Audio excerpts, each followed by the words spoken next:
Hola, ¿qué tal?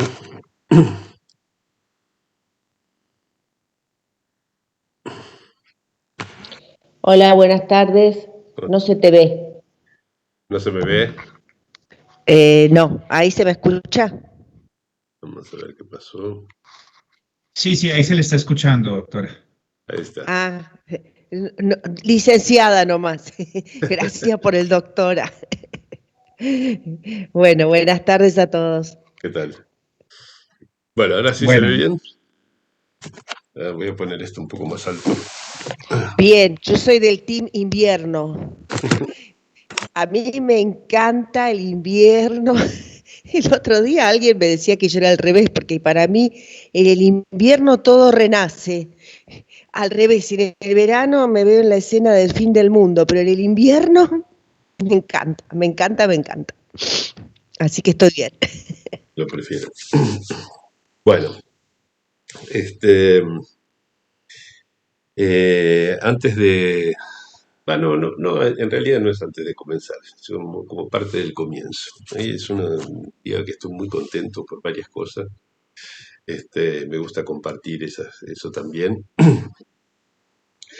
Momentos en los que uno se encuentra como en medio del huracán de tensiones entre los discursos y hoy se amainó un poco la tormenta después de bastante tiempo, así que estoy muy contento por eso.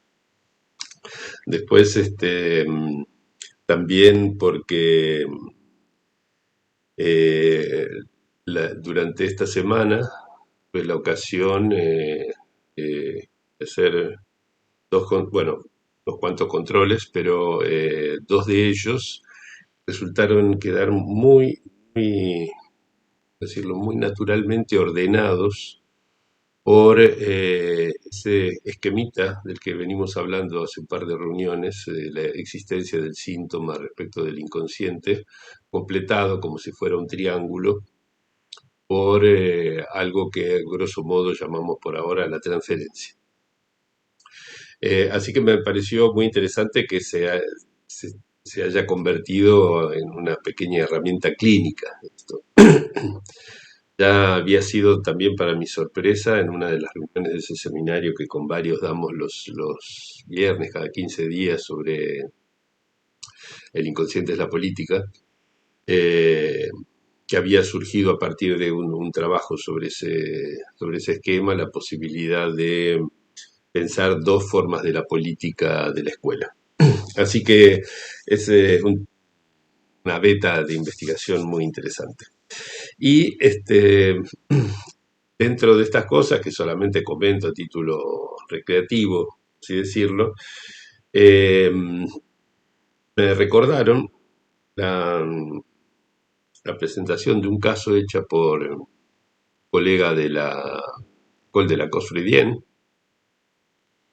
en la penúltima revista Lacaniana, la revista Lacaniana número 29, esta, la colorada, como se le dice, tapa muy bonita.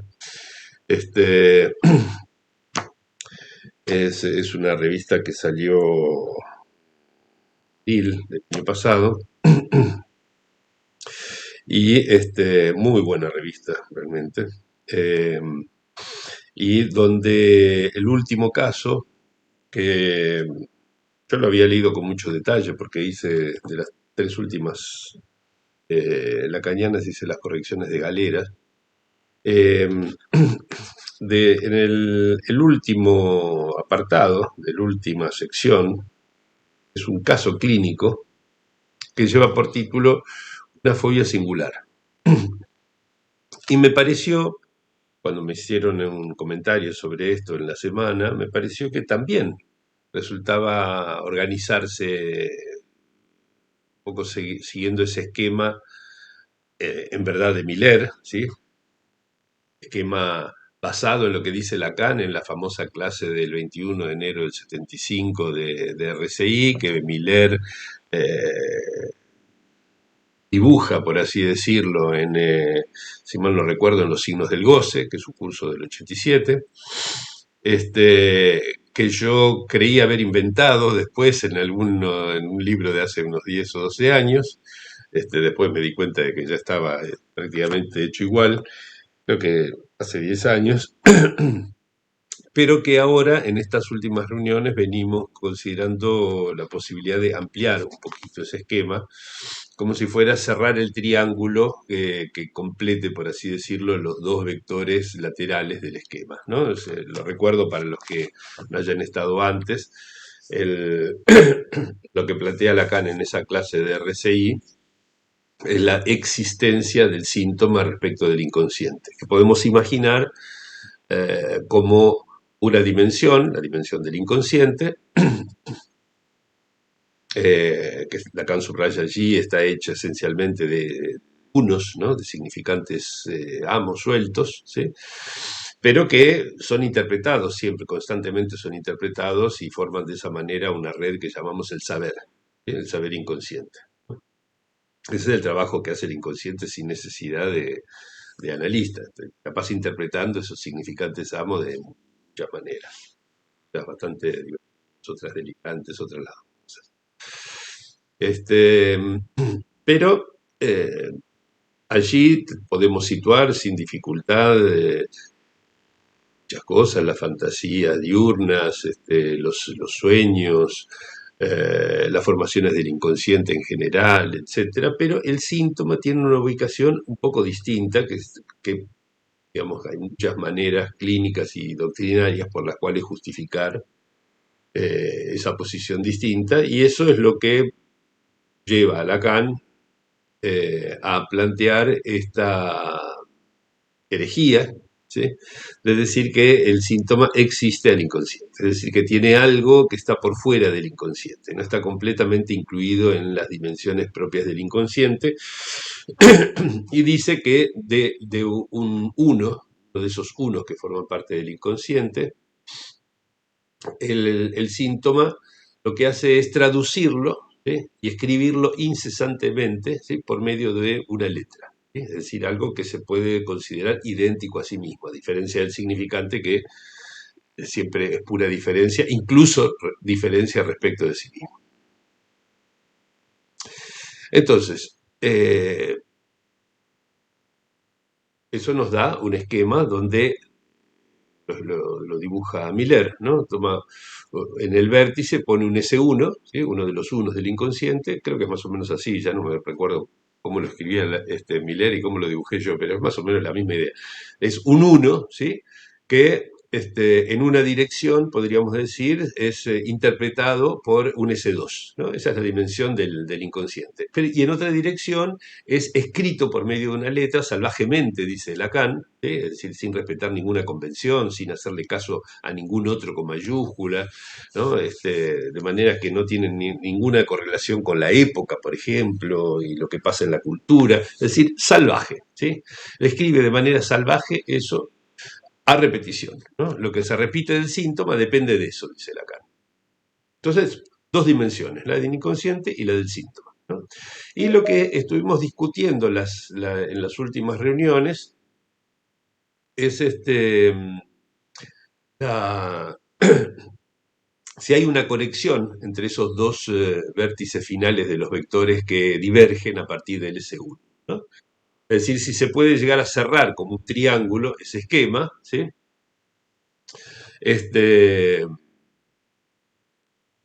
Y dimos algunos argumentos por los cuales se podía pensar que tal vez sea en el nivel de la transferencia donde se produce un enlace entre esas dos dimensiones que aparecen como divergentes, ¿no? Parece que de esa manera se retomaba unas puntualizaciones que había hecho Susana Reif al principio de las reuniones de este año, acerca de qué pasaba qué estatus tenía el síntoma en Dora. Pero hay más cosas que se empiezan a ordenar sobre esa base que discutimos también la vez pasada. Y lo interesante del caso de esta revista, el caso presentado por Philippe Lasagne, bajo el título de Una fobia singular, es que efectivamente se puede pensar en ordenar el caso siguiendo esas dos dimensiones e inclusive pensar la función de la transferencia en esa especie de cierre del triángulo, ¿no?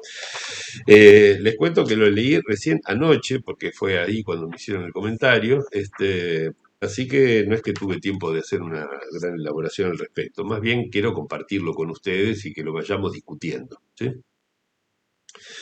Este, Como no me gusta mucho leer aquí, y me gusta más interrumpir, quizás alguno de ustedes, si lo tiene a mano, lo puede leer, y vamos haciendo algunos comentarios. Marco parece no tenerlo allí. Susana, ¿cómo estás? ¿Tenés ahí? Estás muteada, ¿eh?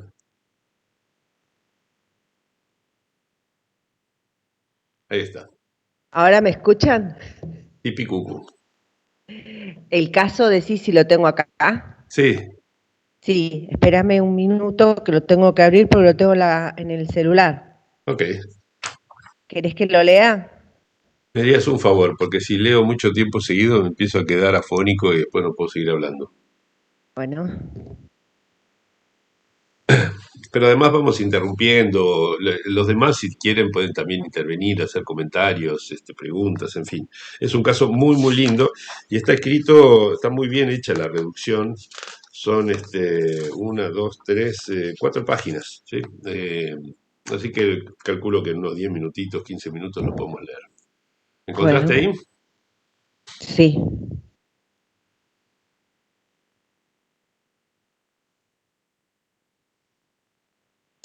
Anteojos. Bisturí. Esto dice editorial. No, no, es en la página, es las últimas cuatro páginas del archivo. Sí, estoy buscando. Mientras lo buscas, si querés, puedo ir leyendo yo los primeros renglones. Espera un poquito, Ah, porque ¿en qué página? Porque están numeradas, sí, 235. eh, pero voy por la página 18. Bueno, mientras lo vas buscando, voy leyendo el principio. Entonces, hasta Dale, llegar a la 235, ¿ok? Y me avisas dale. cuando está. Se titula Una fobia singular, el caso de Philip Lasaña. Y dice así: la señora N es una madre de familia, sonriente, muy atareada. Me consulta inicialmente por fobias un poco particulares, ¿no? Y realmente el título, Una fobia singular, se refiere, al igual que en castellano, se refiere al doble sentido de la singularidad, pero también de la rareza, ¿sí? Entonces, dice, me consulta inicialmente por fobias un poco particulares, aunque puedan parecer bastante banales. Iremos viendo que no lo son. La señora N, que trabaja en un hotel, no soporta más tener que limpiar los baños debido a la presencia de las cañerías, ¿sí? Ahí está lo que causa su fobia, las cañerías, ¿sí? En su domicilio el fenómeno está un poco atenuado, pero presente. Afuera, aún el mínimo caño puede provocar malestar. En particular, algunos de ellos, los llamados flexibles, esos caños brillantes, anillados y enroscados que alimentan, por ejemplo, los cabezales de las duchas, ¿sí?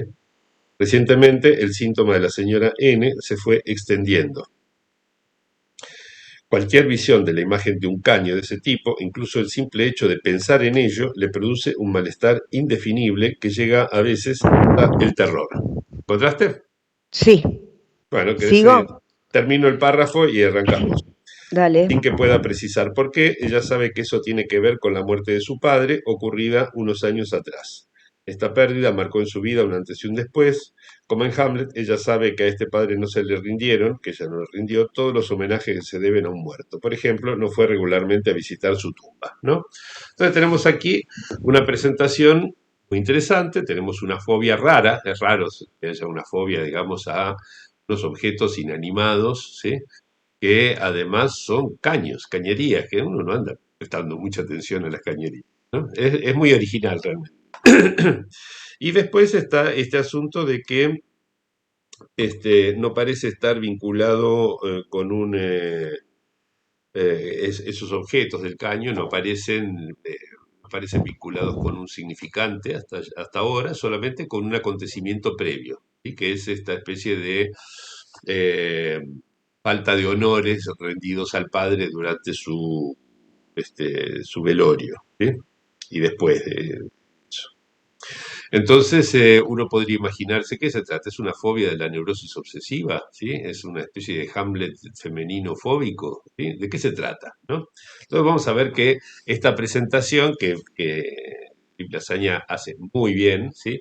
Nos muestra qué cosa puede ir viéndose llevado a pensar un analista en función de una presentación y cómo va modificando ese modo de pensar el caso en función de seguir el hilo lógico del discurso del analizante, ¿no? Así que es muy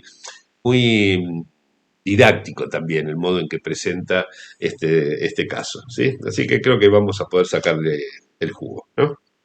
Bueno, entonces el primer apartado, el primer subtítulo, que tiene varios subtítulos este trabajo, ¿sí? Párrafos cortos, es cuenta y cajas, ¿sí? Así que ahí sí, por favor, Susana, te escuchamos. Cuentas y cajas. Cuenta y cajas. La señora N tiene otras inhibiciones algo diferentes. Tiene dificultad, incluso le resulta casi imposible, firmar un cheque con su nombre. La dificultad llega al máximo si eso sucede ante la mirada de otros. Es una situación que evita siempre. Se ve obligada a pedir que otro lo haga. Y aunque evite firmar el cheque, le resulta muy difícil pasar por caja, entre comillas. Hay Las una nota, resonancias, hay una sí, nota al pie allí. Bueno, lee lo que sigue y después leo la nota al pie y comento algo. las resonancias equívocas de la expresión pueden hacerla sonreír, pero se debe escuchar que son los muertos los que pasan a esa última caja que es el ataúd. Exacto, sí, Nota al pie. porque la expresión en francés pasé a la caisse, ¿sí? Sería, eh, no solamente significa lo que dice la nota al pie, que es pagar lo que se debe o pasar a cobrar, etcétera, sino que tiene un sentido literal, que ese es el punto, ¿sí? Que sería pasar a la caja, ¿sí? O sea, Mm, directamente meterse en el ataúd, ¿sí? mm, sí. Eh, entonces, si llega a ser eso, que es el antecedente, ¿sí? De firmar el cheque, ¿sí? Luego, en el consecuente aparece el máximo de la dificultad, el máximo de la parálisis provocada por esa inhibición, que es ese pasar a la caja, ¿ok? Donde allí tenemos, sí, claramente la posibilidad de que esto se haya constituido a partir de un equívoco significante, Mm, ¿no? Aparece ya la referencia al muerto, ¿sí? Ese momento en el cual se hacen los últimos honores, es decir, se pasa el cadáver al ataúd, mm, ¿cierto? ¿Sí? mm, Pasar a la caja, ¿sí? Y que mm, esto haya dejado una huella significante que por medio de esa imbévil, de ese equívoco, ¿sí? Se transformó en una inhibición para firmar cheques con su nombre, ¿sí? Y eh, hay que tener en cuenta que cuando dice su nombre en francés, el nombre está puesto sobre todo en el nivel del apellido, apellido. ¿sí? ¿Ok? Mm, Entonces el apellido, ese que tendría que poner allí y después pasar a la caja, podrían aludir precisamente a este traslado del padre al ataúd, ¿cierto? Es decir, mm, que en el primer caso, en el de los caños, no parece haber nada del orden de una elaboración significante, ¿sí? Mientras que en el segundo, sí, ya tenemos como un candidato. Esto por lo que hablábamos de con procesamiento psíquico, sin procesamiento psíquico, los síntomas que se producen, etcétera. Aquí habría como para los dos gustos, si quieren, ¿no? Seguimos mm. entonces. La enunciación. A la señora N no le gusta mucho hablar, no le resulta fácil. Es un sujeto lacónico desde siempre. Si no hay más remedio, tolera conversaciones de 2 o 3 personas, pero soporta bastante mal las charlas en grupo. A pesar de ello, sigue siendo muy sociable, no le tiene miedo a la gente. Lo que le resulta difícil es hablar de ella, sin que esto pueda vincularse a un sentimiento más preciso. Se trata de un malestar, algo como vergüenza sin la vergüenza. Genial, ¿no? Venir a hablar, Esta descripción es maravillosa, ¿no? Algo como vergüenza sin vergüenza. No es que ella siente vergüenza, ¿sí? Pero le produce el mismo efecto que si la tuviera, ¿sí? el Está mismo muy, muy bien malestar. descrito, realmente. Venir a hablar con un psicoanalista, algo familiar para ella, dado que sus amigas y parientes le hablaron de ello, no es nada simple. Hablar es algo terrible, de una rara dificultad. Quizás tenga también fobia de hablar. Le explicamos rápidamente que no tiene que forzar nada, que no es grave si habla de algo que no sea ella misma. Esto no impide que la señora N hable con mucha fineza. No hay nada en su discurso que pueda evocar un parloteo o una distracción. Elige sus palabras y está muy atenta a las que utiliza, incluso y sobre todo a sus asonancias. Sabe muy bien que las palabras tienen un lado de sonido y otro de sentido. Es decir, que con mucha claridad se ve aquí como en el lazo con el otro, ¿sí? Que es la dimensión de, se despliega el inconsciente, ¿sí? Hay algo en el nivel del significante que funciona raro, ¿no? Es decir, primero, la cuestión libidinal es problemática, ¿sí? O sea, el lazo que se hace de palabras, ¿sí? Pero por donde podríamos decir transcurre la libido en el lazo con el otro, ¿sí? Tiene algún problema. Ella es sociable, ¿sí? Debe ser una persona encantadora, pero el hecho de decir allí donde tiene que proferir los significantes, allí hay un pequeño problema, ¿sí? Mm, Digo pequeño problemita, pero ella dice que es algo terrible, ¿sí? mm, Una rara dificultad, ¿sí? O sea que hay algo allí que se lo complica, ¿sí? En el mm, nivel, insistimos, ¿sí? En el nivel del significante, en el nivel del lazo de palabras con el otro. ¿Ok? Seguimos mm. por el apartado siguiente, por favor. Es interesante, perdón, esto de sabe muy bien que las palabras tienen un lado de sonido y otro de sentido. Eso es bastante llamativo. Bueno, Por eso acontecimientos de cuerpo. le llaman la atención las asonancias, ¿no? Es decir, Claro, cómo suena, más allá del sentido, aquello que está diciendo, ¿no? Que le claro. llama la atención ese cómo suena. Esto es muy interesante porque es algo que encontramos en muchas ocasiones, y escrito casi de la misma manera, en las fases prodrómicas de la psicosis, es decir, como Sí. primeras formas de, de los fenómenos elementales.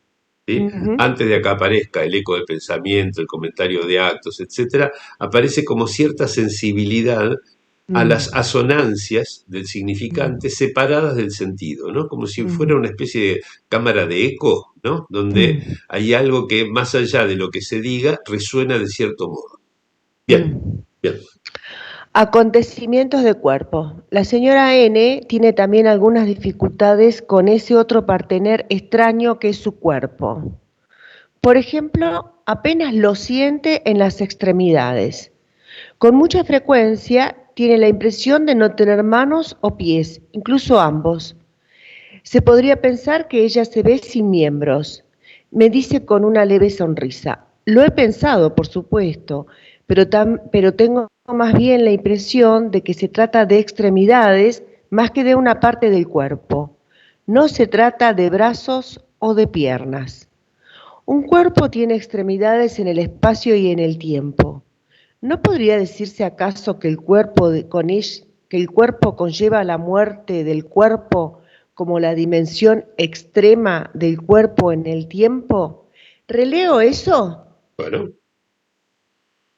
Me dice con una leve sonrisa. Lo he pensado, por supuesto, pero tengo más bien la impresión de que se trata de extremidades, más que de una parte del cuerpo. No se trata de brazos o de piernas. Un cuerpo tiene extremidades en el espacio y en el tiempo. ¿No podría decirse acaso que el cuerpo conlleva la muerte del cuerpo como la dimensión extrema del cuerpo en el tiempo? ¿En qué momento un cuerpo deja de estar vivo? Para la señora N, esta es una pregunta permanente que nada tiene que ver con el destino del organismo. El cuerpo cuyo límite ella no conoce bien es ese corps, el cuerpo de los difuntos. Esta particular relación con el partener corporal requiere que las sesiones se mantengan en el marco frente a frente. bien. Entonces tenemos aquí algo muy distinto de todo lo anterior. ¿sí? Toda la discusión anterior, que podemos, sin forzar las cosas, decir que eh, por lo tanto pertenece a una dimensión independiente de la del significante, y que en otro lado, ¿sí? Que es esta relación que tiene con un cuerpo que no parece acabado, ¿sí? Es decir, no parece tener esa imagen que topológicamente para cada uno de nosotros se parece a una especie de bolita, de esferita, ¿no? Donde puede haber cosas que se estiran un poco, como las piernas, los brazos, qué sé yo, el falo, esas cosas así, la cabeza, ¿no? Pero que esencialmente es como si fuera una deformación de una esfera, es decir, algo que tiene un interior y un exterior, ¿no?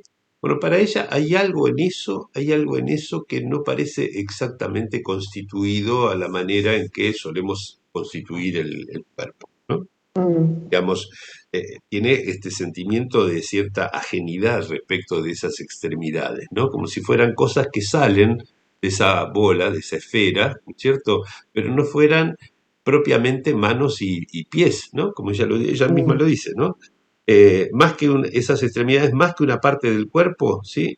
Dice, se trata de extremidades más que de una parte del cuerpo, no se trata de brazos o de piernas, mm, ¿sí?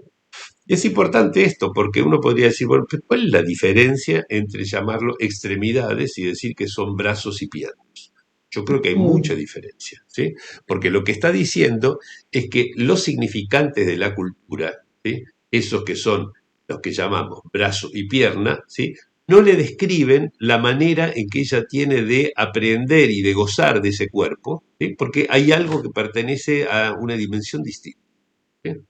mm, Pienso yo que no sería forzado incluir lo que ella dice acerca del cuerpo, ¿sí? En esa dimensión que existe al inconsciente, ¿sí? Es decir, que está por fuera de ese lazo de palabras, de esa articulación significante donde veníamos ubicando los fenómenos de la fobia. ¿Ok? mm, mm. Este, bien, podemos seguir entonces con el apartado siguiente. Una fobia normal. Una fobia normal. A lo largo de los meses, las conversaciones con esta paciente me permitieron captar mejor lo que ella solo podía decir con reticencia. Y decirlo permitió que lo que al comienzo era apenas una intuición difusa y vaga, se volviera para ella una certeza. Todas esas cañerías que la atormentan y la amenazan son evocaciones metonímicas de cadáveres. Efectivamente, evoca la forma de esos gusanos que uno imagina siempre devorando a los cadáveres. La señora N se dará cuenta rápidamente, con humor, de que presenta una fobia que sería natural y beneficiosa si ella fuera un muerto vivo. Un día, hace poco, una amiga le contó que debido a un cambio de temperatura en la habitación, sentía en la piel hormigueos o más bien como gusanos en la cara. La señora N debió interrumpir ahí mismo la conversación con su amiga, presa de una gran angustia por el efecto de una simple palabra. Es interesante esto también por el hecho de que allí aparece para los caños, ¿sí? Un enlace con otra representación, ¿sí? Que es la del gusano, ¿sí? Con todo lo que esto puede traer aparejado de la relación con el padre muerto, que es cuando comienza para ella la fobia, es decir, tenemos algo que remeda, por así decirlo, ¿sí? Lo que podría ser estoy hablando en lenguaje freudiano, pero me gusta, lo que podría ser el armado de la constelación de, de representaciones, ¿sí? Que fue investida con afecto, ¿sí? Y que dentro del cual se produjo un desplazamiento, el falso enlace, de la representación del gusano a la representación del caño. ¿Sí? Y por eso es que ella hizo la fobia a los caños, ¿no? Así como podríamos decir, de la mordida de la madre se pasaba a la mordida del caballo en el caso de Juanito, ¿sí? Acá podríamos decir, bueno, muy bien, pues se pasó de los gusanos a los caños, ¿no? Mm, Digo, ahí tenemos parecería ser, ¿sí? Una especie de procesamiento psíquico con la particularidad de que no hay en esto ningún equívoco significante, ¿sí? mm, Simplemente es hay un parecido en el nivel imaginario, ¿sí? Es decir, los gusanos tienen esas, no sé cómo se llaman, pero son bichitos que tienen como segmentos, ¿no? Pequeños segmentos, anillos, ¿no? Que forman toda su longitud. Y lo mismo los caños esos flexibles, ¿no? Que son una serie de anillos o de toros, si quieren, uno al lado del otro, ¿sí? Que forman ese caño flexible, ¿no? Entonces la fobia sería algo así como una especie de asimilación entre dos imágenes, más que entre dos significantes. Pero se parece un poco más a lo que es el procesamiento psíquico clásico freudiano. Sí, a mí me parece interesante que con respecto a, primero, los gusanos son los gusanos que se comen a los muertos. Y yo no lo leí al caso, pero también me parece interesante que con respecto a la muerte no hay una fantasía del orden de, bueno, te vas al cielo, o bueno, mira si sigo vivo y me creman, o bueno, sino que es algo como muy concreto, ¿no? La muerte es que te coman los gusanos, que por otra parte es cierto, solo que te cremen. Me parece interesante esa representación que tiene de la muerte ella, ¿no? Digo, bueno, sigo. Bien. Un nudo del cuerpo, del síntoma y del decir. Si la señora N le teme a los parásitos que merodean en la tierra, se debe igualmente a que ella sabe muy bien que todo puede ser parásito, en particular el lenguaje, los efectos del lenguaje bajo la forma del discurso. Cuando no se siente muy bien, la señora N puede tener la impresión de que en un grupo los sujetos hablantes se desprenden de los cuerpos para llevar una existencia separada. La presencia de esos cuerpos nos permite Momento, perdón. Esto, disculpa la interrupción, pero esto me parece interesantísimo, ¿no? Sí. Cuando se arma el otro social, ¿sí? Hay un grupo, ¿no? ¿Qué es lo que le pasa a ella, ¿sí? Cuando no se siente bien, puede tener la impresión, que es muy elocuente, ¿sí? De que los sujetos hablantes se desprenden de los cuerpos y llevan una existencia separada, ¿no? Es decir, los sujetos hablantes y los cuerpos, ¿no? De vuelta a las dos dimensiones de las que veníamos hablando, ¿no? Los sujetos hablantes que viven, por supuesto, en el par S1, S2, ¿sí? Son los sujetos del inconsciente, digamos, y otros que son la dimensión del cuerpo, allí donde puede haber un síntoma que insista escribiéndose por medio de una letra de goce, ¿sí? Dos dimensiones otra vez, ¿sí? Y para ella se separan, ¿no? Bien, es decir, es algo que gente especialista en nudos, ¿sí? Que tenemos algunos cerca nuestro y en la escuela, ¿sí? Tal vez se verían incluso inclinados a pensar que hay algo similar al fenómeno de Joyce allí, ¿no? Donde hay un imaginario corporal que parece no llevarse muy bien con el resto y requerir alguna operación extra por esta especie de cuerpo que se puede separar, no a la manera de Joyce, donde era el afecto, ¿no? La ira, lo que se le desprendía del cuerpo, si fuera, decía muy bien, ¿no? Como si fuera la cáscara de una fruta madura, ¿no?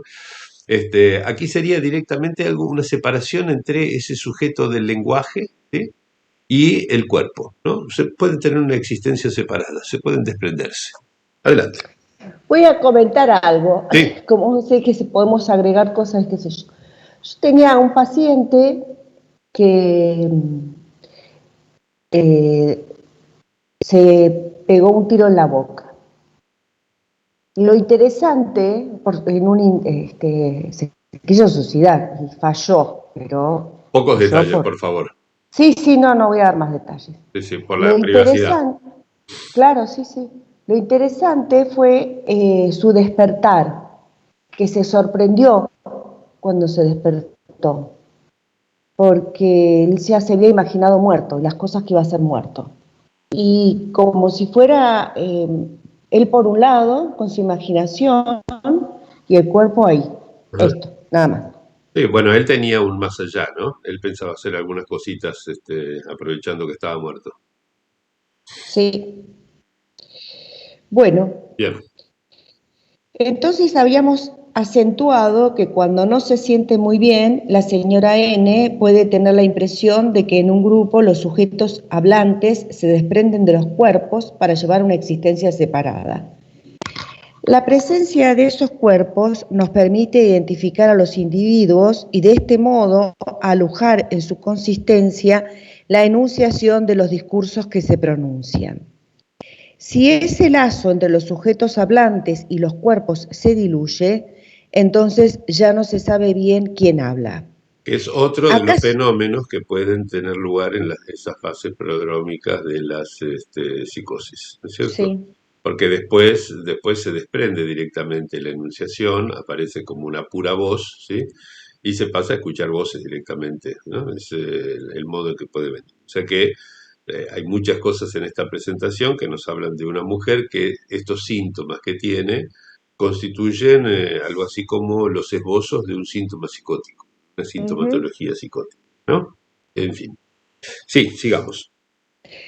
¿Acaso es ella, la señora N, quien dice eso, por ejemplo? ¿O bien la expresión le fue impuesta por otra persona? Las palabras le afloran, por cierto, pero como de prestado, como si ella les prestara su boca sin darles necesariamente una enunciación, una intención. Por ejemplo, otra persona puede decir justamente con exactitud lo que ella misma acaba de pensar.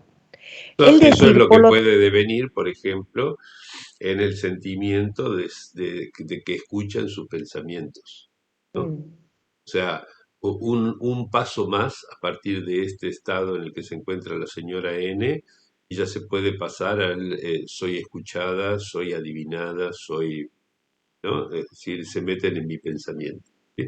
mm, Entonces, ¿qué pasa después? ¿Cuál es la fase siguiente del síntoma? Y en general, ya directamente es la enunciación que está separada del sujeto por completo y aparece como si fuera una especie de resonancia en el mundo, ¿no? Entonces mm, el sujeto escucha una palabra, ¿sí? Alguien que mm, pasa por la calle dice una palabra, ¿no? Como le pasaba a mm, Joyce, que lo que está en la base de sus londinenses, ¿no? Iba mm, caminando por Dublín, ¿no es cierto? Y veía que mm, pasaba no sé, una pareja discutiendo y se quedaba pensando en algunas palabras que le resonaban de cierta manera. Y sobre esa base construía después sus cuentos como tratamiento de eso que le...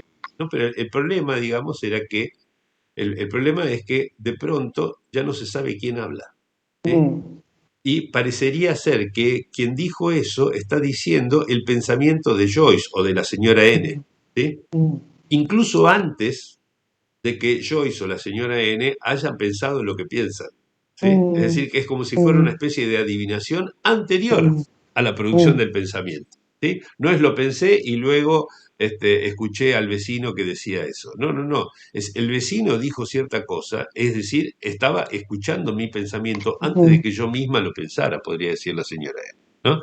Así es Sí. como suele evolucionar esta cadena, digamos, sintomática, ¿sí? Cuando se separa el significante respecto del lugar de la enunciación, porque el cuerpo no aparece anudado a eso, ¿no? Entonces, Mm, el quien habla es desde qué cuerpo proviene esto, ¿no? mm. Sigamos. Bueno, por ejemplo, otra persona puede decir justamente con exactitud lo que ella misma acaba de pensar. El decir, por lo tanto, es incierto, fugaz, se pasea entre los cuerpos sin residencia precisa a la espera de una atribución provisoria. Es algo que a ella le resulta más extraño que angustiante. El lenguaje tiene en común con los otros parásitos el hecho de que existe al cuerpo y atribuirlo a un cuerpo sujeto es algo arbitrario, Punto, lo que nos permite... punto. ¿Sigo? Muy bien dicho, ¿no? Digo, el lenguaje, ¿sí? Existe al cuerpo, ¿sí? Ahí tenemos esa palabrita mágica de la existencia, ¿sí? Mm, Podemos superponer esta frase del autor, ¿sí? Sobre el esquema con el que venimos trabajando, ¿sí? Y poner sobre el lenguaje la dimensión del inconsciente, sobre el cuerpo la dimensión del síntoma, una dimensión existe a la otra, ¿no es cierto? Y hay algo de arbitrario en el anudamiento, ¿sí? No hay convención, no hay enganche natural entre una cosa y la otra, ¿sí? Digamos. El lenguaje tiene en común con los otros parásitos el hecho de que existe al cuerpo y atribuirlo a un cuerpo sujeto es algo arbitrario, Lo que nos permite creer en nuestros discursos y en nuestros pensamientos es la hipótesis del sujeto, la consistencia de esta hipótesis que va con la del otro con mayúscula, otro que en el fondo también es un cuerpo. Todo esto es del autor, ¿no? Allí reside el punto de simpatía que vincula los acontecimientos de cuerpo que incomodan a la señora N, sus fobias y sus dificultades con la enunciación de las palabras. También este nudo explica su dificultad para hablar en sesión, donde la enunciación y el cuerpo cobran mayor importancia. Venir a hablar es una manera de dar cuerpo a las preguntas que le son propias, es una manera de reunir su presencia, su cuerpo y el lado opaco que hace de ella un sujeto vivo. Es decir, que el hecho mismo de tener que juntar, ¿sí?, cuerpo y enunciación, que era esto que ella tenía, esta dificultad para hablar de sí. Para hablar de sí es, esta soy yo, mi cuerpo, ¿no es cierto? Y de aquí salen ciertas palabras, ¿sí?, que se refieren a esa especie de self, dirían los ingleses, ¿no es cierto? A ese sí mismo. Sí. ¿Sí? Entonces, allí en ese punto es donde justamente se sitúa la dificultad, ¿sí? Hay algo en ese empalme, ¿sí?, que no funciona bien.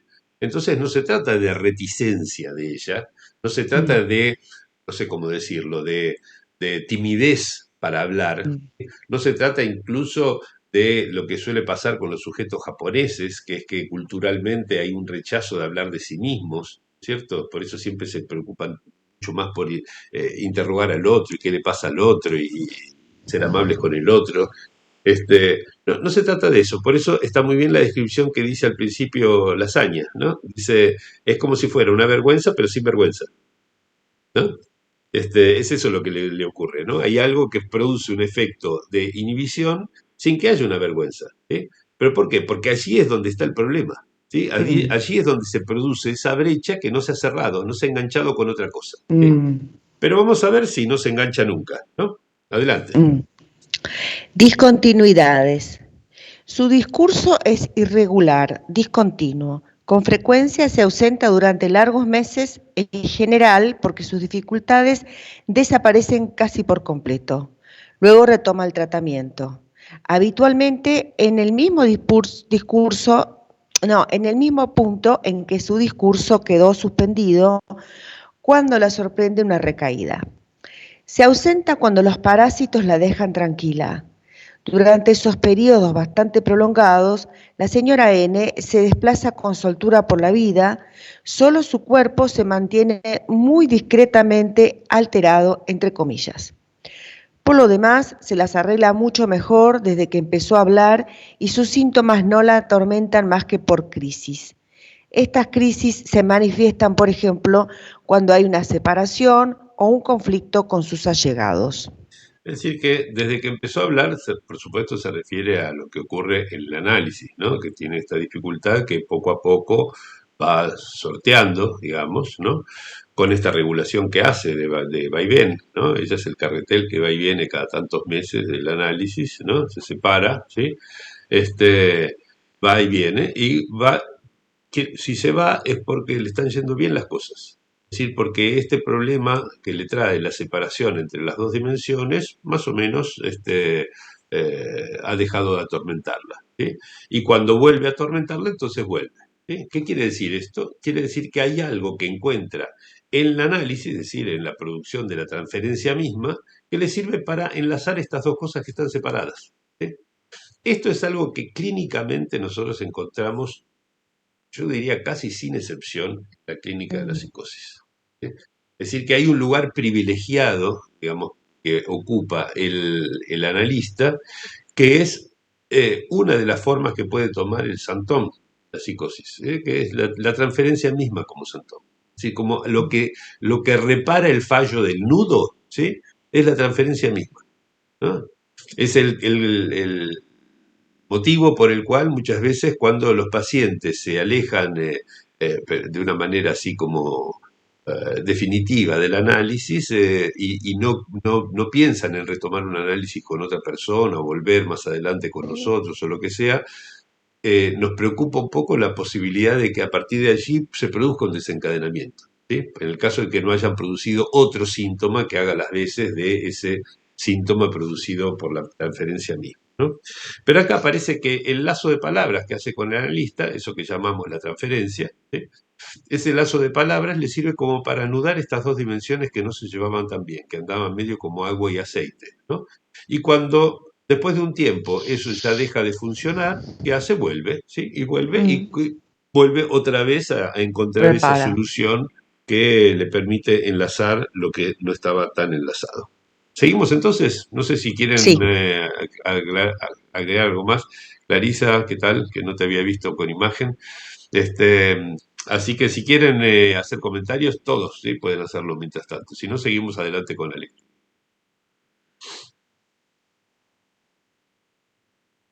Adelante. Bueno, lo podrido. Recientemente me comentó que había superado una barrera. Pudo firmar un cheque con su nombre. Esto tal vez se deba a que logró ir por primera vez a visitar la tumba de su padre y de su familia. Observó que en ese pequeño pueblo en el campo, casi todas las tumbas llevaban el apellido del padre. En esa ocasión, la señora N me dijo que nunca había considerado a los muertos de su familia, los parientes cercanos, como esqueletos, sino como cosas en pudrición. Lo podrido es exactamente lo que Lévi-Strauss definió como lo opuesto a la cultura, como lo natural.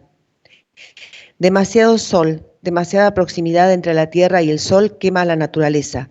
Demasiada distancia entre esos términos no produce lo crudo, sino lo podrido. El arte culinario, el arte de cocinar, consiste en encontrar una buena distancia entre el fuego que quema y la ausencia de fuego que produce la degradación de los alimentos, y más allá la del mundo. Solo que aquí, en el caso de la señora N, la pudrición es inseparable del efecto del lenguaje. Únicamente los cuerpos humanos, incluso aquellos con los que ella mantuvo una conversación humana, se pudren y no cesan de podrirse. Incluso si la señora N sabe muy bien, por otra parte, como cualquier otro mitante, entre comillas, hay aclaración abajo, que en el fondo no se pudren más desde hace mucho tiempo. No se trata de un delirio. La pudrición de los cuerpos es aquí algo que no tiene extremidades, es decir, sin fin. Es algo que no cesa, una horrible necesidad que prolonga la vida. Y lo de mitante se refiere a productores y enunciadores de mitos, ¿no? Los que transmiten los mitos oralmente, por ejemplo, es la referencia de Lévi-Strauss que Lacan toma en Dice la verdad. Es decir, que acá la cuestión de la pudrición, ¿sí? No es algo que tenga que ver con los gusanos reales que puede haber en la tierra, etcétera, sino que tiene que ver con una especie de agregado de extensión del lenguaje en el caso de los seres hablantes, ¿sí? Es decir, no son todos los seres vivos los que se pudren, ¿sí? Son solamente los seres hablantes y es como si fuera una prolongación necesaria de la vida, ¿sí? O sea, siguen eternamente podridos, ¿no? Es decir, eso que nos puede pasar a nosotros cuando estamos aburridos, que hay cosas que nos pudren, ¿no es cierto? Sin metáfora, para ella es un proceso de degradación de la vida, pero eternamente, se eterniza en la pudrición, ¿sí? Todos los seres del lenguaje, ¿sí? No cualquiera, digamos, no cualquier animal, no, no cualquier organismo, no cualquier ser vivo, sino un ser provisto de lenguaje. Es como si fuera una especie de... La muerte no es el punto final de nada, la muerte sería algo así como el principio de la pudrición eterna. Eso es lo que está transmitiendo muy bien. Y no se trata de un delirio, digamos, ¿no? Está claro que no se trata de un delirio. Es como una imagen que ella tiene, que la acompaña, o significación vinculada con ese, ¿no? Es la imagen de lo que viene después de la muerte. Eso que Susana Riff decía, es horrible, no puede pensar ni siquiera en el más allá o en la cremación. No, esto es eterno. Siga, por favor. Violencia. Para la señora N, lo que provoca esta pudrición es la violencia. Para pudrirse después de la muerte, hace falta que el cuerpo haya experimentado violencia o una muerte violenta o una violencia del destino. Esto es, un imprevisto, una injusticia, por ejemplo, o algo contrario a cierto orden, una enfermedad terrible. El suicidio, por ejemplo, es una violencia extrema, el cáncer también. sea el suicidio violento de un ancestro por ahorcamiento o el suicidio lento de los hombres de su familia a través del tabaco y del alcohol, pero sobre todo por el esfuerzo, el trabajo y una vida demasiado difícil. Hablar también conlleva cierta violencia presente en todas las demás. Detrás del miedo de la señora N de pasar por caja está el recuerdo infantil de cuando ella acompañaba a su padre a hacer las compras y se sentía incómoda por las miradas irónicas o condescendientes de la gente hacia este hombre ya enfermo y consumido prematuramente por la vida y la enfermedad. El cuerpo de este hombre era así un testimonio de los estragos de la existencia. Pero estos estragos suponen que tanto el padre como ella misma no hayan ignorado y por ende supieran que solo hay violencia y por lo tanto estragos en el horizonte del discurso, del lazo social y de la palabra. En consecuencia, hay que pensar la violencia como implicando un decir. Y es interesante esto porque ella no piensa que el padre haya muerto por una muerte no violenta, ¿sí? Es una muerte violenta en dos aspectos, ¿sí? En primer lugar, porque su cuerpo ha sido estragado por el trabajo, ¿no? Desgastado por el cansancio, etcétera, que se incluye dentro de lo violento, e incluso porque en el momento de la muerte no se le rindieron los honores debidos, ¿sí? ¿No? Hay ahí una deshonra simbólica que se le agrega, ¿sí? Pero son efectos de la existencia de esos lazos sociales que están encarnados en las palabras de los seres hablantes, ¿sí? Es decir, que por eso se trata para ella de esa existencia. En el caso del padre, cuando se anuncia un síntoma de la fobia singular a los caños, el antecedente entonces necesario de la formación de ese síntoma, porque vincula los gusanos con la pudrición eterna, ¿no? Sigamos. El beneficio de decir. El malestar de la señora N era del orden de la vergüenza, pero ella sabe que no es solo la vergüenza. Hace muy poco, luego de una muy larga reflexión acerca de la muerte violenta, la señora N me dijo que las relaciones con su padre habían cambiado. De niña, me dijo, yo andaba todo el tiempo detrás de él, lo seguía como un ejemplo, después me molestaba seguirlo, tenía miedo de que me asimilaran a él. También me ocultaba detrás de él, primero para protegerme y luego para disimularme. Posteriormente, él estaba todo el tiempo presente como una sombra, incluso y sobre todo después de su muerte. Una sombra que en cierto modo invadía a la señora N. Pero actualmente, agrega, vuelvo a estar orgullosa de él. Lo veo como alguien que me marcó el rumbo, alguien que me mostró un camino y lo sigue mostrando, y ya no me avergüenzo. Él ya no está en la sombra, está nuevamente ante mí separado. Vuelve a ser una vía para orientarse en su decir. Maravilloso realmente el efecto, ¿no? Del trabajo que hace esta mujer a lo largo de ese análisis, ¿no? Cómo puede ubicar, ¿sí? Para este padre una posición distinta después de la muerte, ¿no? Y hace de él una guía, como dice aquí, ¿no? Está dicho muy lindo, ¿no? Es alguien de quien está orgullosa, que le marcó el rumbo, ¿sí? Y que sigue mostrándoselo, ¿no? Ya no se avergüenza, etcétera.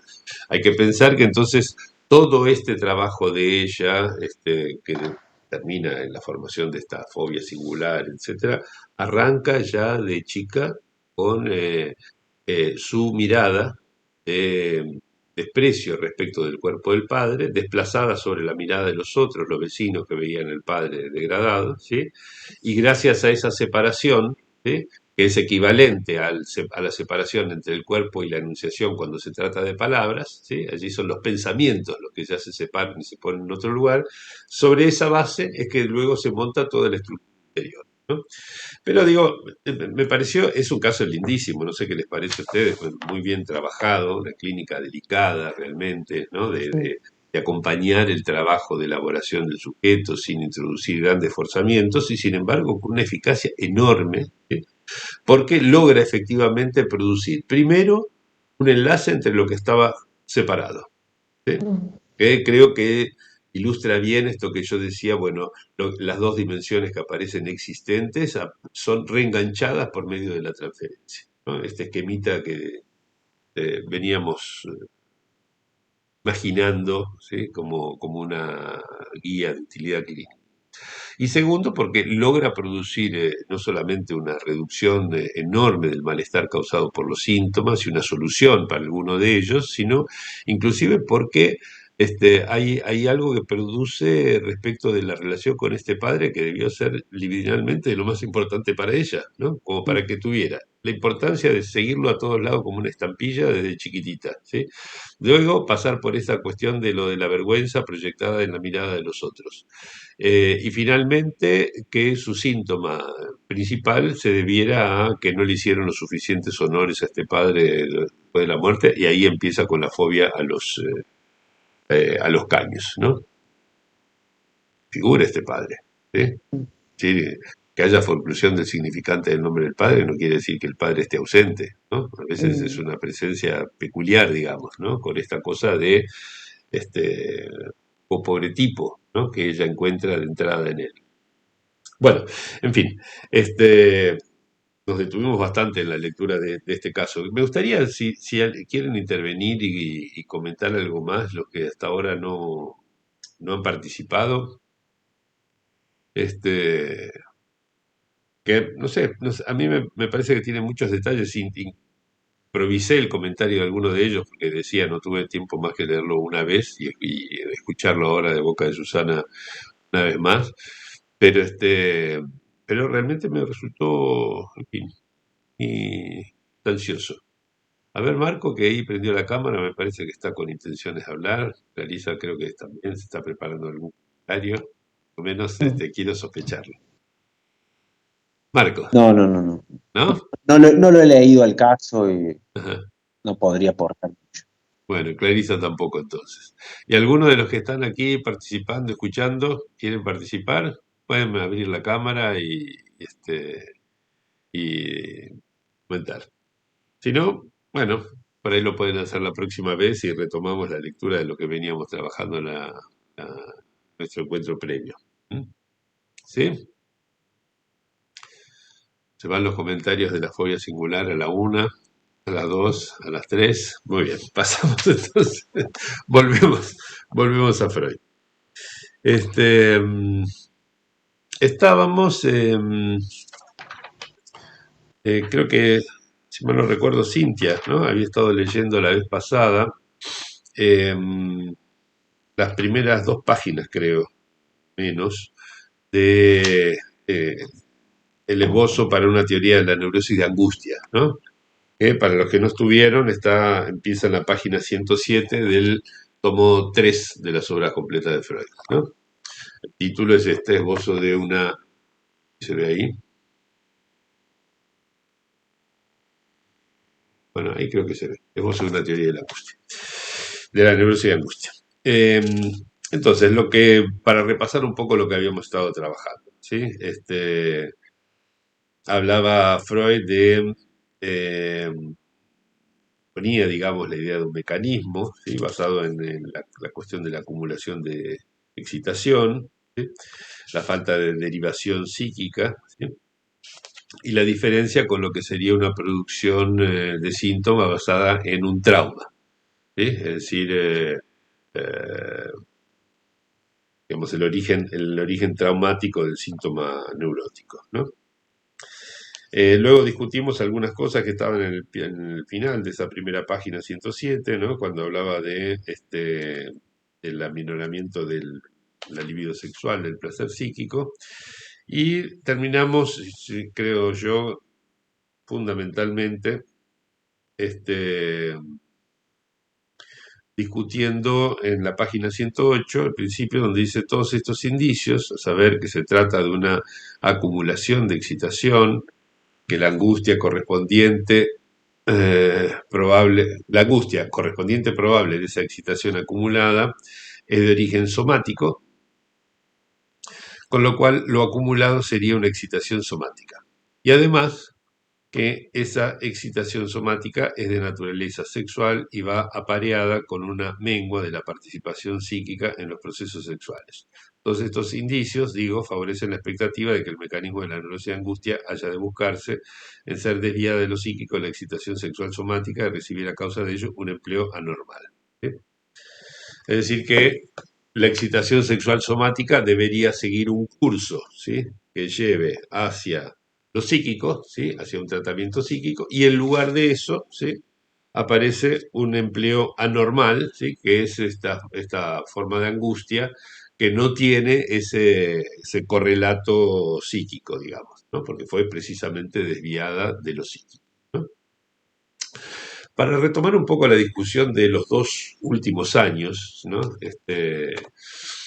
en que venimos pensando qué pasa con la clínica, si pensamos la clínica freudiana primero, después la clínica lacaniana, si pensamos los fenómenos que nos aparecen en la experiencia sin hacer la hipótesis de principio de placer. Está claro que Freud tenía muchos elementos para pensar a favor, digamos, no fue un delirio o un descuelgue de Freud pensar en un principio del placer. Había muchas cosas que podían llevar a suscribir esa hipótesis, ¿sí? Por eso no es fácil pensar sin la matriz que nos impone ese principio. Pero en el caso de lo que él está describiendo aquí, nosotros podríamos hacer el ejercicio mental, por lo menos, ¿sí?, hacer el ejercicio mental de pensar esta secuencia que describe Freud sin el principio del placer. Entonces, para eso es que se me ocurrió en un momento, estábamos en el año 2020 y debido al confinamiento yo cocinaba mucho más de lo habitual. Entonces estaba preparando unas pastas caseras y para hacer la masa se suele hacer un volcán de harina, es decir, en el bol donde se pone la harina, se hace la mezcla, creo, cosas que vayan con la harina, se hace como un agujerito en el medio y ahí se ponen los huevos, la leche, etcétera, y se va luego revolviendo del centro hacia afuera. La idea de Freud es esencialmente como si nosotros hiciéramos el volcán de harina sobre la mesada, ¿sí?, que es algo que realmente no les recomiendo hacer, ¿sí?, porque basta con que se le vaya un poquitito para el costado para que todo se derrame y termine en el piso, ¿sí? Yo suelo hacer mi volcán de harina dentro de un bol, ¿sí? Entonces hago el huequito en el medio, pongo las cosas líquidas y voy revolviendo allí y no se vuelca nunca, ¿no? La idea de Freud, digo, es como si el subir el nivel estuviera contrariando esta tendencia que sería como la gravitatoria a desbordar y caer. Tiene que descargar, ¿no? Es la tendencia al ahorro, hay que sacarse de encima las excitaciones, ¿no? Es decir, una vez que rebalsa, tiene que descargar.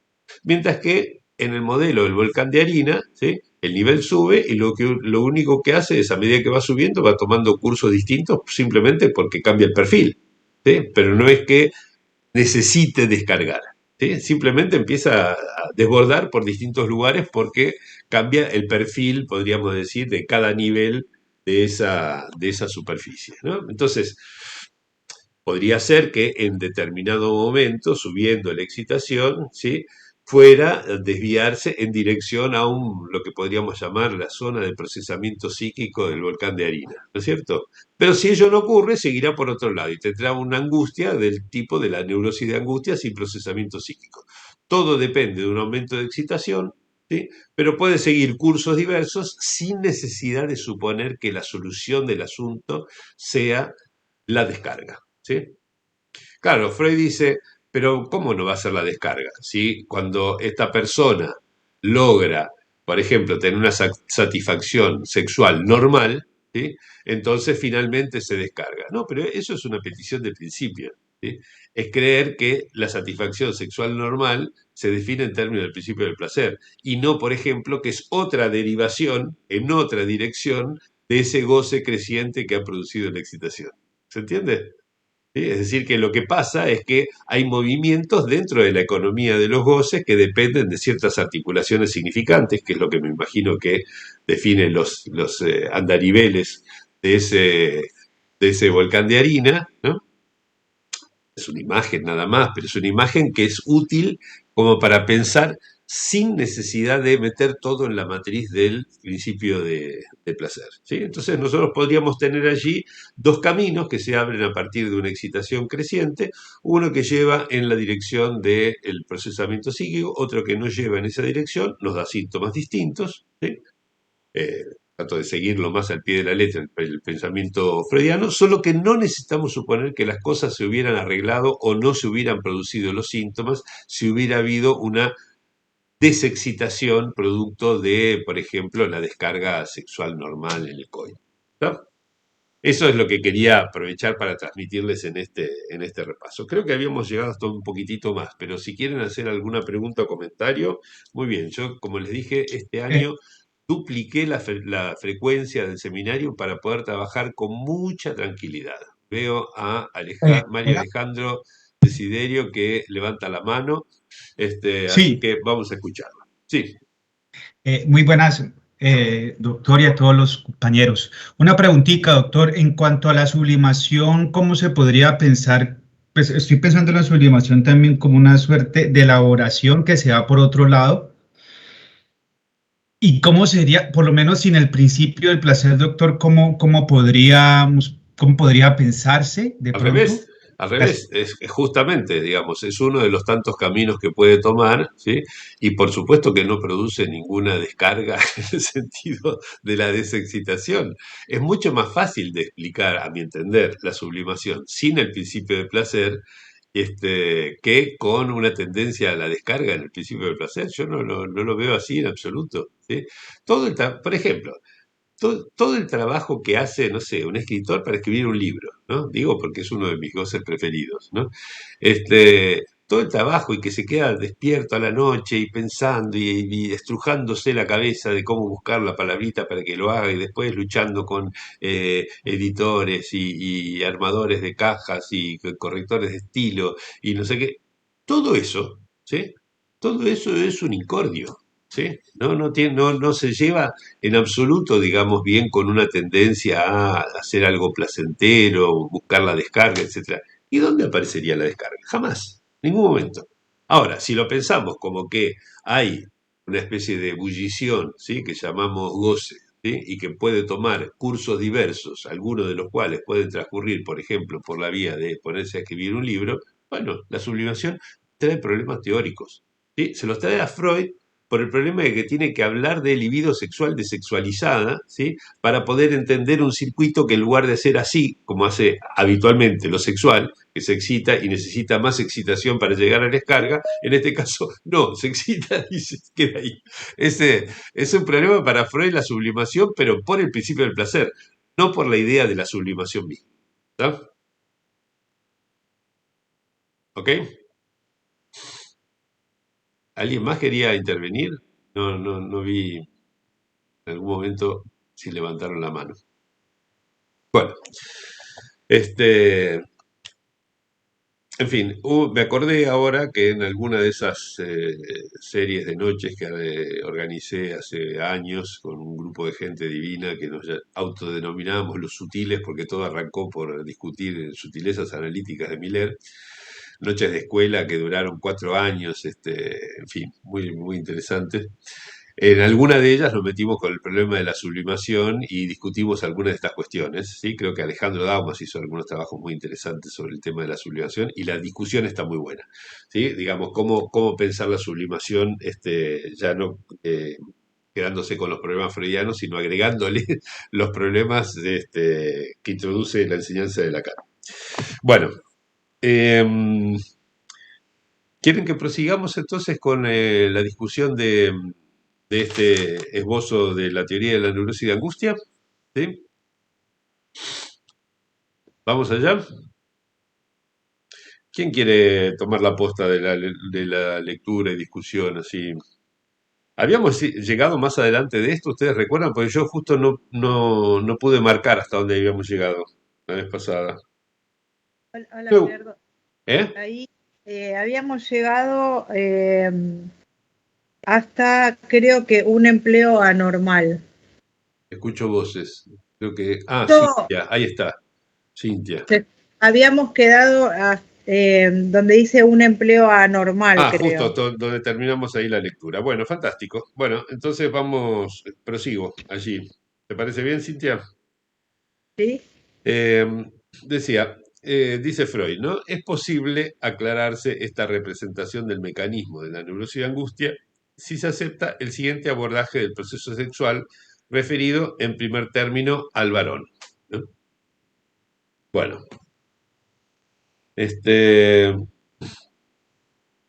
dice, en el organismo masculino sexualmente maduro se produce, es probable que de una manera continua, la excitación sexual somática que periódicamente deviene un estímulo para la vida psíquica, ¿no? Esta es una idea muy interesante de Freud, ¿no? Que sería la idea de la excitación como si fuera una especie de flujo, ¿cierto? ¿Sí? Que va llenando un recipiente, ¿no? Cuando el recipiente supera cierto umbral, entonces adquiere conciencia el sujeto, ¿sí? De que se me ocurren chistes muy obscenos que no voy a hacer, imagínenselo ustedes, pero que a partir de ese nivel, entonces ya es necesario la descarga, ¿no es cierto? Entonces, quaerens quem devoret, ¿sí? Busca qué devorar, el macho sale a la casa con Z o sale de la casa con S, ¿sí?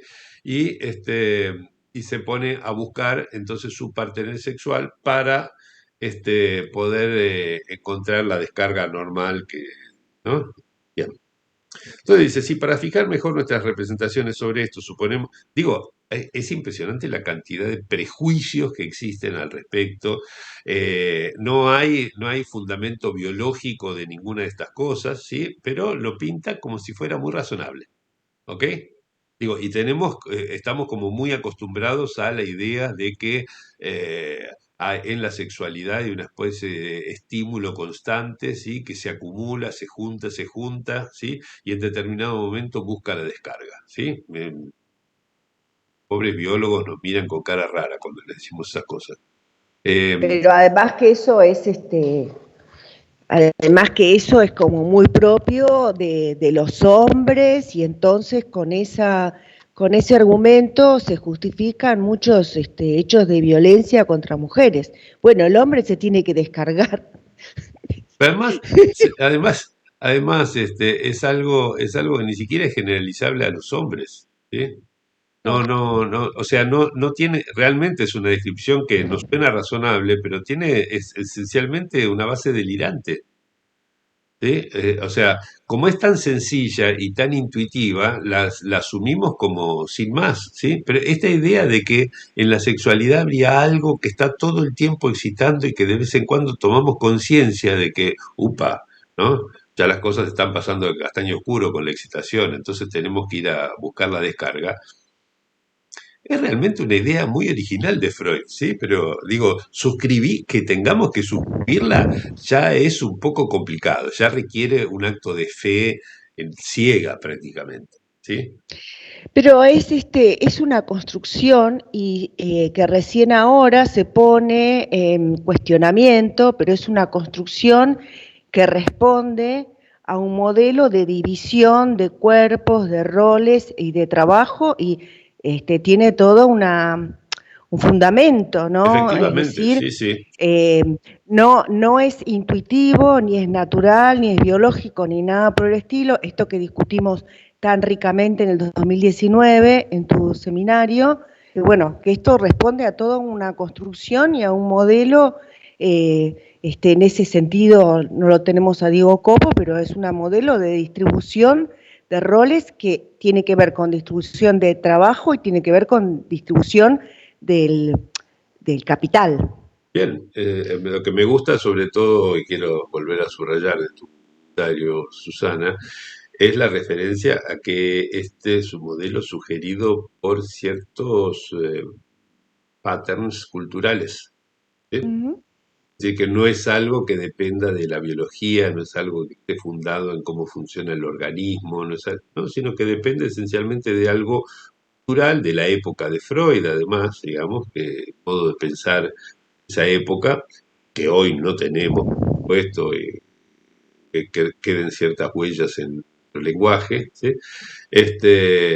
Pero decir que sea algo cultural tiene dos ventajas, ¿sí?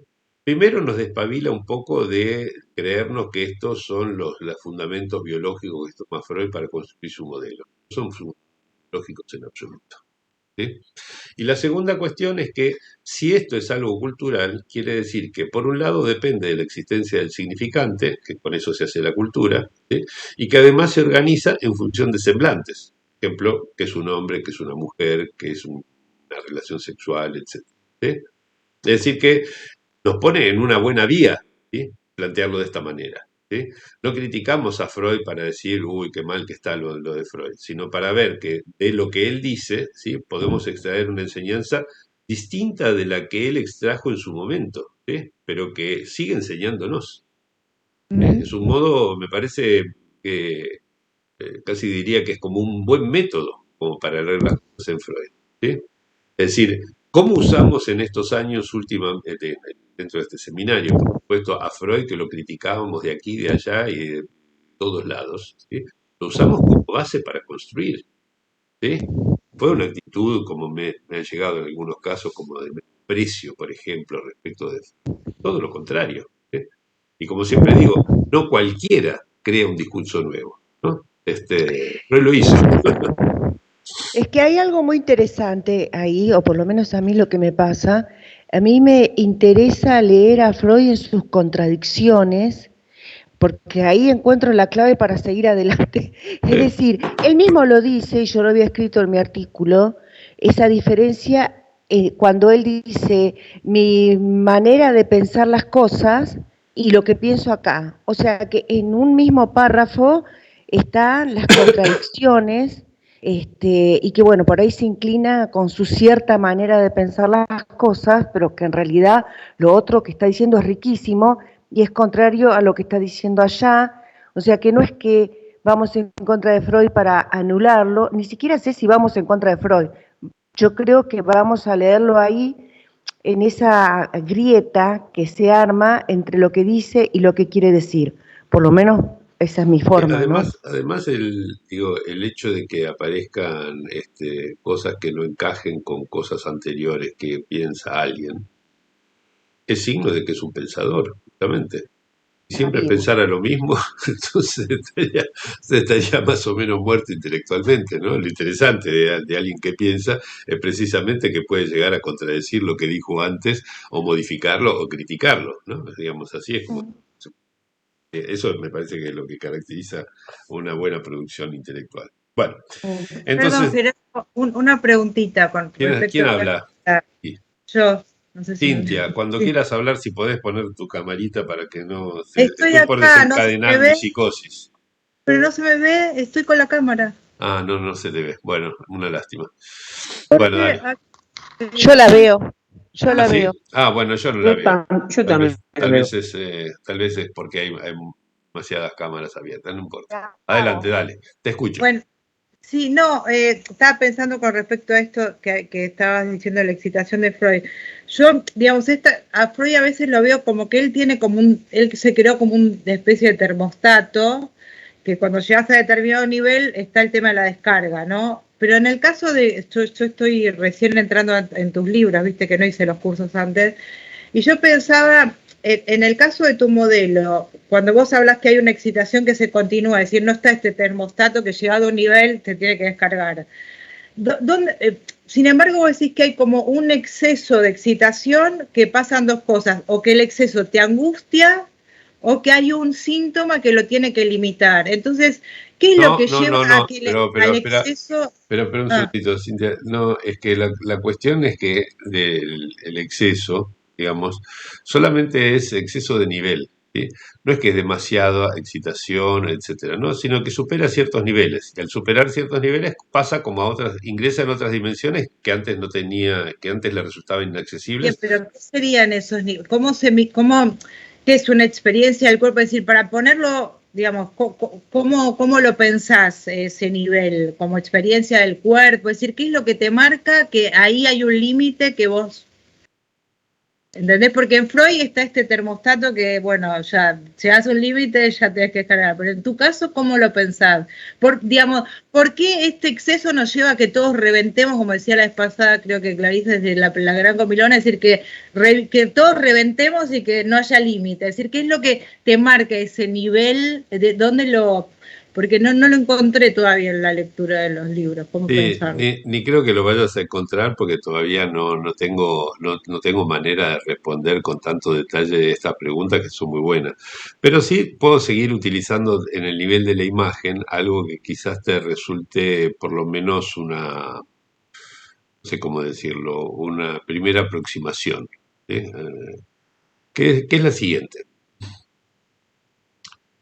Primero, no todas las formas de goce llevan a ese reviente, ¿sí? De ninguna manera. Lo que es característico, digamos, de esa forma de goce es un tipo de goce que se repite sin parar porque nunca encuentra en el cuerpo satisfacción.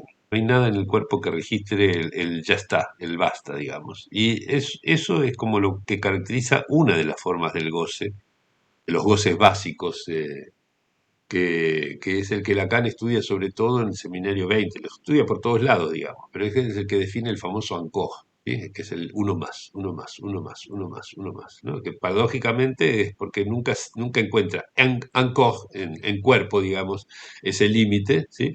Que es siempre ANCOG, uno más, ¿sí? Bueno, eso es un aspecto, digamos. Pero hay otros que, por el contrario, alcanzan algo, se quedan ahí y ya está, ¿sí? Es como el momento donde decimos, por ejemplo, la experiencia, lo que los alemanes llamaban el Aha-Erlebnis, ¿no? La vivencia del ajá, ¿no? El momento en que uno dice, ajá, ¿no? Ahora me cayó la ficha, ¿cierto? Me cayó la ficha es un modo de gozar del sentido que ya está, alcanzó satisfacción. Y una vez que me cayó la ficha, no sigo buscando algo más. No, me cayó la ficha, ya está. ¿Sí? Es un carácter muy distinto el que tiene, por ejemplo, eso que podemos decir que es como una especie de metáfora de lo que es el goce del sentido, ¿sí? Que es otro de los goces básicos que están presentes en la economía de los goces que plantea Lacan en el 74, en la tercera. ¿Sí? Después existe otro más que es un poco más complicado, que se llama goce de la vida, etcétera, con el que no me voy a meter. Realmente más complicado, sobre el cual tenemos muy pocas cosas de Lacan. Justo estoy traduciendo ahora el libro Lacan Redivivus, y hay una carta que le manda Lacan a un joven etnólogo, ¿sí? Que es uno de los documentos incluidos en ese de Lacan Redivivus, donde dice un par de frasecitas que se vinculan y aclaran alguna cosa respecto de la economía de los goces en general y del goce de la vida en particular, una cosita que dice, ¿no? Muy poco habla Lacan. Pero bueno, digamos, la idea, si querés, en el nivel de la imagen es que en el momento en el cual algo se difunde en esa economía de los goces, que te puedes imaginar como un globo que tiene tres lóbulos, ¿no? Cada uno de esos lóbulos es una de estas formas de goce que te decía antes. Bueno, hay uno de esos lóbulos que es como que pudiera estirarse indefinidamente, que es el del goce fálico, ¿sí? O en el modelo este del volcán de harina, sería, bueno, en cierto nivel, ¿sí? Hay algo que puede derramar y derramar y derramar y siempre, siempre por el mismo lugar, como si hubiera un agujero en el bol que contiene la harina, ¿no? Y siempre puede seguir por el mismo lugar así, y no, la excitación sigue y eso siempre derrama por el mismo lugar, ¿no? Bueno, eso puede darnos una idea de lo que puede ser el efecto que tiene una inyección de goce fálico en el síntoma, en su repetición, que genera, digamos, la forma adictiva del síntoma, ¿sí? Bueno, entonces, no es que todas las formas del goce tienen ese carácter inagotable y termina reventando el organismo. No, eso no. No sé si respondo con esto, aunque sea con una imagen, tu inquietud, Cintia. Sí, yo te preguntaba por lo que leí en el libro, que digamos como que vos no aclarabas esto y entonces te lo preguntaba más desde la lectura del libro, que me hubiese hecho falta como esta aclaración. Me sirve para ir pensando yo algunas cosas también. Te agradezco la pregunta. Bueno, entonces sigo con nos quedan 5 minutitos, así que leo un poquitito más de esta página 108, donde estábamos con este asunto de que en el organismo masculino sexualmente maduro se produce, es probable que de una manera continua, la excitación sexual somática que periódicamente deviene un estímulo para la vida psíquica, ¿no? Sí, para fijar mejor nuestras representaciones sobre esto, suponemos que la excitación sexual somática se exterioriza como una presión sobre la pared provista de terminaciones nerviosas de las vesículas seminales, es decir, acá disculpen, ¿no? Pero es como en esos chistes que circulan últimamente, ¿no? Freud diciendo, tengo las bolas llenas, ¿no? Y la mujer diciéndole, no, Sigmund, no podemos poner esto. Entonces él dice, bueno, imaginemos que la excitación sexual somática se exterioriza como una presión sobre la pared provista de terminaciones nerviosas de las vesículas seminales. Es lo mismo dicho de otra manera, ¿no? Bueno, entonces esta excitación visceral aumentará de una manera continua, pero solo a partir de cierta altura será capaz de vencer la resistencia de la conducción interpolada hasta la corteza cerebral y exteriorizarse como estímulo psíquico, ¿sí? Es decir, lo que llamaríamos la sensación de calentura, ¿sí? ¿Ok?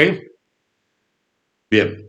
Entonces, ahora bien, en este momento será dotado de energía el grupo de representación sexual presente en la psique y se generará el estado psíquico de tensión libidinosa que conlleva el esfuerzo a cancelar esa tensión, ¿sí? O sea, el drang, el empuje, que es lo que nos hace ponernos bonitos, salir a la calle y entrar en el boliche en actitud de levante, ¿sí? Para darnos una imagen de lo que podría ser eso. Este alivio psíquico, es decir, el hecho ya de tramitar esta excitación y meterla, digamos, en un grupo de representaciones, ¿sí? Solo es posible por el camino que designaré acción específica o adecuada, ¿sí? Esto, entonces, se dan cuenta ustedes que está basado en el modelo de la vivencia de satisfacción, ¿sí? Recuerdan el modelo de la vivencia de satisfacción, ¿no? El bebé, ¿sí? El bebé tiene una molestia, ¿sí? Que es el hambre, ¿sí? Eso produce, no en las vesículas seminales, sino en la pared del estómago, produciría una sensación, ¿sí? Que es llevada a la corteza cerebral, ¿sí?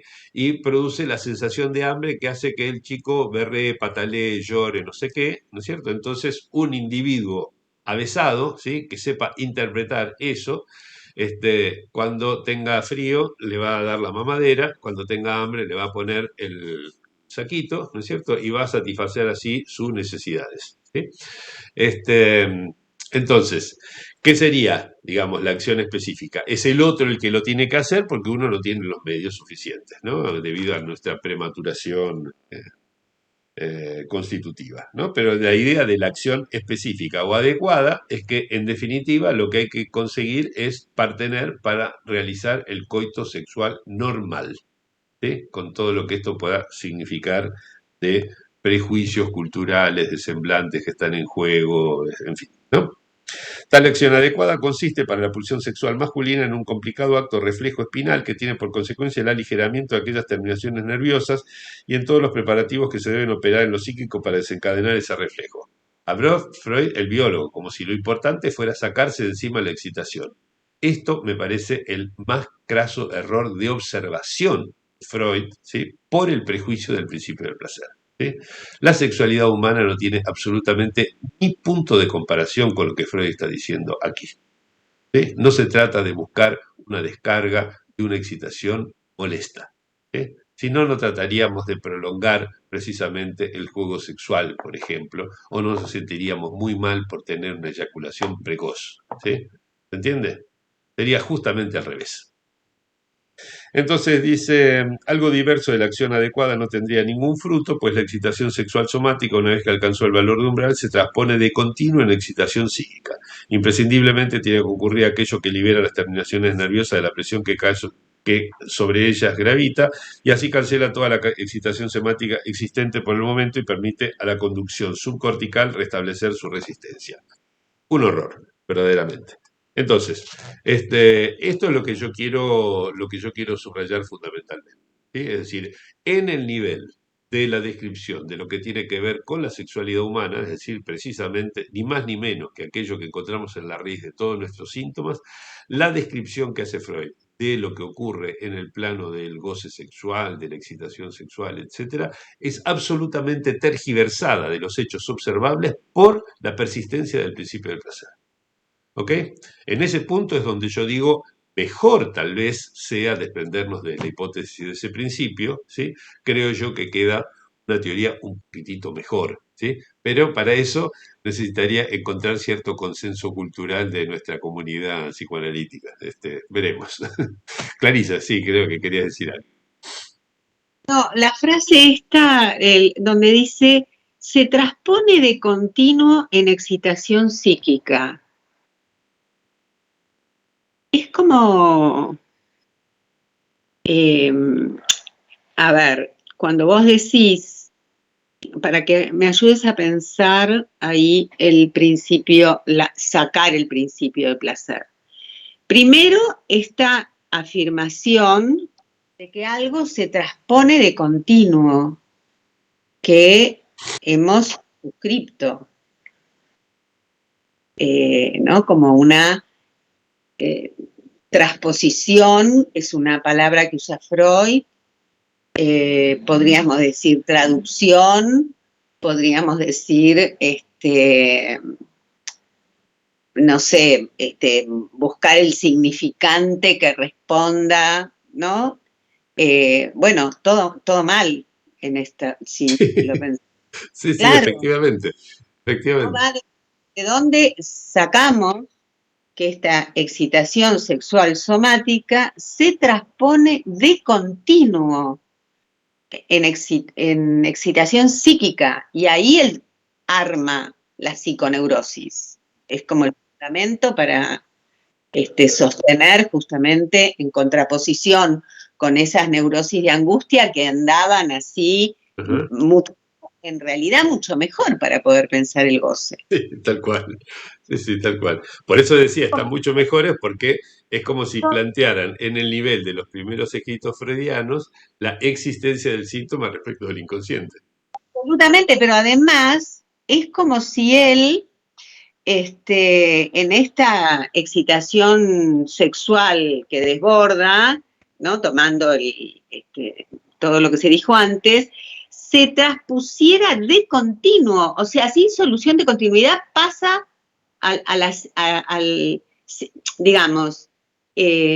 digamos, los atraviesa la glándula pineal, que es lo que conecta la res extensa con la res cogitans y pasa al pensamiento. En definitiva es eso. Pero es muy serio. Sí, claro que sí. Pero insisto en recordar, ¿sí? Todos nosotros hemos estudiado esto y nos olvidamos que Lacan lo último que dice, que le habla en público, es que todo esto es un delirio. ¿Sí? Y todavía no hemos sacado las consecuencias de lo que nos propone Lacan. Todo esto es un delirio. Muy bien, lo que venimos haciendo hace un par de años es decir, bueno, si es un delirio, mejor no lo incluyamos así. Pensemos las cosas de otra manera. ¿Qué querías agregar? Estamos un poco mal de tiempo, pero querías agregar algo, ya me parece. Sí, esto está muy impregnado en uno mismo y uno se derrapa acá. Hasta lógica, digamos, clínica, lógicamente, y a veces es difícil para uno mismo, por ahí yo entiendo esto de sacar el principio de placer, para vos es, digamos, la causa de esta lógica es el principio del placer, la existencia del principio del placer. Sí, sí, porque incluso podríamos acompañar, si queremos decir, como traté cuando le hablaba a Cintia, ¿no? Podemos acompañar hasta un punto, ¿sí? Este modelo, por más básico, criticable que sea, ¿sí? Podemos decir, bueno, seguía subiendo el nivel mientras estábamos en la parte en que es solamente somática y no hay contribución psíquica. Sube un poquitito más, sube la espumita, como decía una propaganda de cerveza, ¿no? Sube la espumita un poquito más y entonces ya derrama para el lado del procesamiento psíquico, ¿no es cierto? Entonces ya pasa a ser un proceso, un estímulo psíquico, ¿sí? Ahora el drang, estamos del otro lado de la pulsión, ¿se acuerdan que estaba la pulsión en el límite entre lo anímico y lo corporal? La pulsión es como la glándula pineal, ¿no? Entonces derrama ahí, ¿no es cierto? Pero la idea de Freud es que todo esto va a parar recién cuando se logre la descarga. Por eso es que el modelo que toma es el modelo del orgasmo masculino. ¿Está? Bueno, y lo que viene en la página siguiente, la que empezamos a leer ahora, la 109, inviten a todos los y las feministas, les feministas que quieran para la vez que viene, porque nos toca lo que dice Freud acerca de lo que pasa en la sexualidad de las mujeres. Pero se nos hizo muy tarde, así que con esta especie de toque de humor final, cerramos la reunión de hoy. Los espero en una semana y seguimos charlando. ¿Ok? Chao. Chao. Chao, chao. Esta semana, chao, chao.